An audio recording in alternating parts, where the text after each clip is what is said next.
is Who's Got the Beef?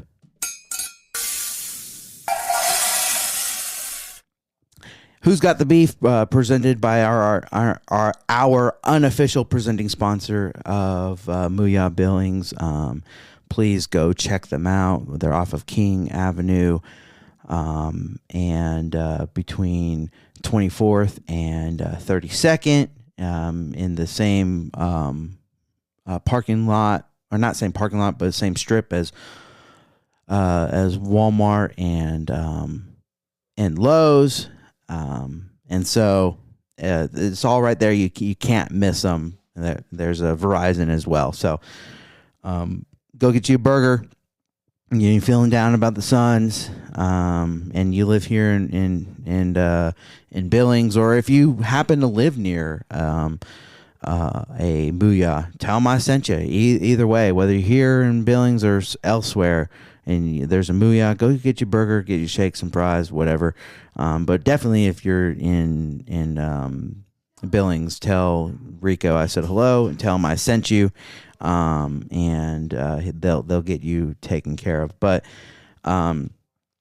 today's Who's Got the Beef is definitely due to Tuesday's game. As I said, it's been a while since I've done this, but I never want to force a Who's Got the Beef or a absolute verdict or any of my segments. But for me, after watching the Suns drop a game to the Thunder by 27 points, it kind of forced my hand a little bit. So for me, I got the beef, and it starts with the math of the back-to-back and the collapse of the home court advantage. 4-4 three throws for Dallas, 9 for Phoenix on Tuesday's game. And even so much so apparent that Eddie Johnson and Kevin Ray even mentioned the refs kind of giving Dallas those 4-4 trips to the stripe. And they also, mentioned that you're not just giving them points or opportunity for points, but you're giving them a heartbeat. And that heartbeat kind of sounds like rhythm. And yesterday, even Jordan Ott, had something to say about that disparity. Coach, the free throw differential, I think it's 44-9, if I'm looking at that correctly. You had to blink? What you make you of had that? To squint? I had a little bit because I just was making sure. Yeah, I had to make sure. I mean, we saw it the whole night. Everyone in the arena felt it. I mean, if that stoppage of play and then go play against, it's like they're all connected. The game of basketball, you don't get to blow the whistle and sub units out, quite like football, or stop plays. It's all connected. So they get downhill, they get to the free throw line. We got to play against a set defense. It makes it harder to score. Then they're able to get in transition, get to the free throw line. It was frustrating for everyone. I don't think anyone that was watching that was probably too happy that they spent the time watching all those whistles. So I don't know. We'll take a look, just like everyone else hopefully does. He said you had a blink, you had a squint, and Dwayne's like, yeah, I wasn't sure if I was seeing it right, and no pun intended on Jordan Ott's last name, but that really ought not be, in my opinion. It's just the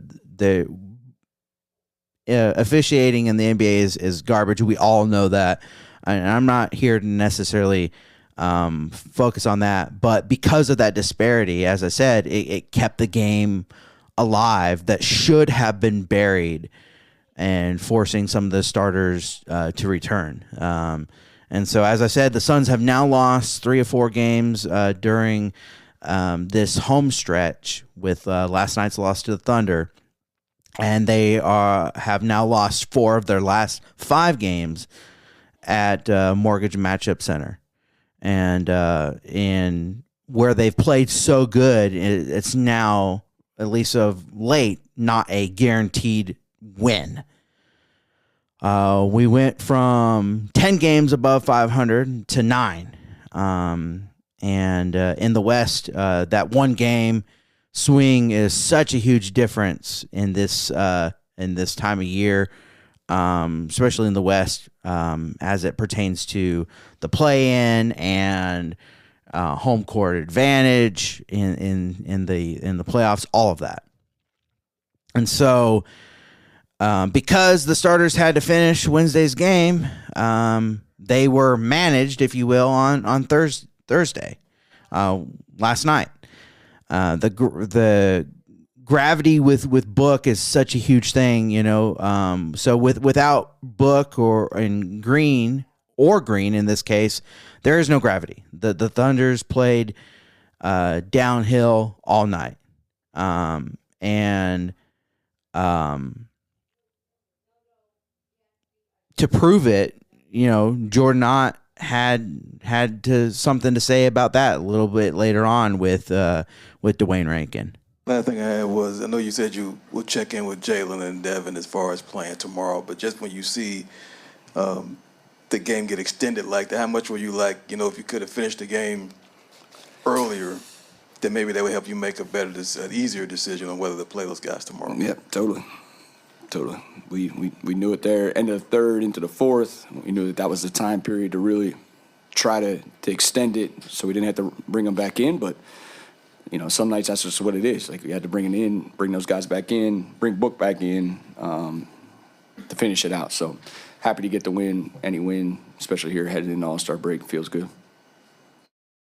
Yeah, and I agree. No doubt, getting a win is important. But again, they've only had one in this stretch, and they've lost 4 of their last 5 at home, and so my beef is that we shouldn't have needed to find out, whether or not Book and or Jalen was going to be available. And after hearing Jordan Ott right there, sound pretty definitive that his hands were tied in the matter, and had to bring Book back. And if the bench does their job on Wednesday, or if the officiating is more balanced, Book can play 25 minutes or less, and